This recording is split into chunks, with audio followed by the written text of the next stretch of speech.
Kung anong bilis ng paghablot ng isang suspect sa snatching sa Maynila, siya ring bilis ng pagdakip sa kanya ng mga pulis. Bukod sa ninakaw na cellphone, nakuha rin sa kanya ang isang pen gun. Nakatutok si John Consulta. Kita sa CCTV ang tumatakbong lalaki sa gitna ng isang kalsada sa Malate, Maynila, dakong 7:46 ng gabi nitong Lunes. Tangay na pala niya ang isang mamahaling cellphone sa biniktimang babae. Pero pagkalipas lang ng 3 minuto, na-intercept na ng Malate Police ang snatcher. Di na ito nakapalag nang mapalibutan ng mga humabol na pulis.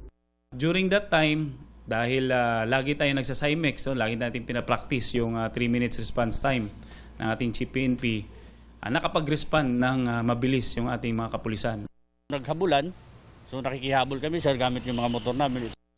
Inabutan namin sa may kalye ng Muñoz, corner Pio Campo sir. So doon namin siya nahuli. Pasalamat po ako sa ating mga kapulisan, lalong-lalo na po sa Police Station 9 dyan po sa Malate. Bukod sa cellphone ng biktima, nagulat ang mga pulis sa nakuha nila sa bulsa ng inarestong snatcher.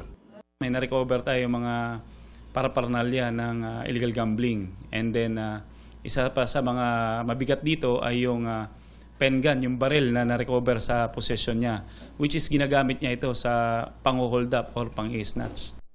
Wala pang payagan ng huling suspect na nakakulong na sa Malate Police Station. Para sa GMA Integrated News, John Consulta, nakatutok, 24 oras.